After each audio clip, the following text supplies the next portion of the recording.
Right, so today's wiring job is wire a indicator bulb. Well, not an indicator bulb, but a sort of like a light that reminds me that I've put the indicator on. Because as I mentioned in one of my other videos, the indicator on this old Peterbilt, left, right, but once the lock comes off, if you forget to turn it off, it'll stay on. And many times I've drove down the road and I've turned left somewhere, I've drove down the road and then I've gone to turn right, and instead of going like that, I've gone, oh, time to turn right, oh shit, I left the indicator on. So I've decided to wire up a warning lamp to remind me that I've left it on. And initially I was going to pop one of these caps out and put it there, but after reading the wiring diagram in the Peterbilt, I should have a low warning light, a low water light and an oil pressure light, as well as a low air light. And I found the wires for those. Well, I'm assuming these are the wires, because the low air wire, the low air light wire is in this loom. So and I've tested them, there's live to them, but I've got to check the senders at the other end, so I'll leave that job for another day. But for now, I've done all the wiring, but I just wanted to sort of point out what I've done. This is the flasher unit for the indicators, and this is the Signal Flare 900 series, and this flasher unit is all part of it.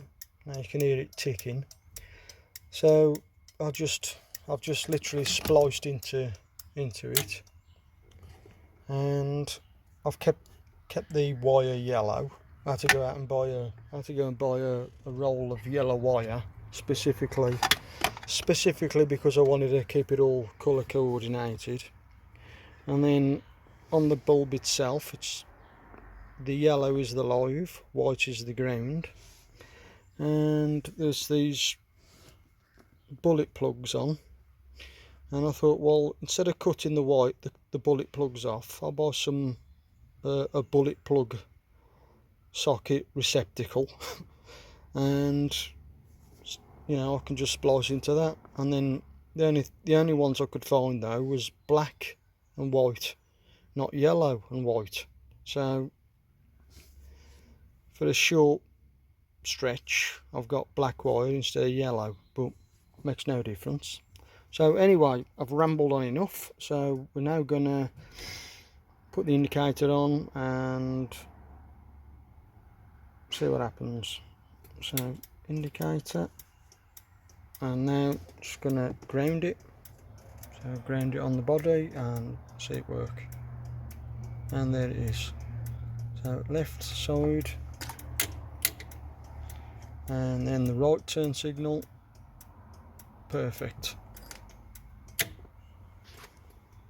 Now I just need to, well, the reason why I didn't mount it there, aside from the fact that they're for low oil temperature and low coolant, I found that this hole, which was already drilled in place and a plastic cap covering it, this light and the rubber boot that it's on literally fits perfect. And obviously it's more in sight in the corner of my eye, whereas if it's there, if I lean back in the seat, I can't really see it till I lean forward. So I figure mount it to the right, so I'm more likely to see it. Right, I just wanted to do a final piece of this video. It's been about 3 weeks since I fitted this amber light on the dash. I didn't realise I hadn't finished this video, but since I fitted this light on the dashboard, I've never left the indicator on again, so it's definitely working. But I just wanted to do a demonstration of it flashing with it actually mounted in the dashboard. So here we go. That's right, and that's to the left. And if we put the 4 ways on, oh, yep, perfect. So, ta-da.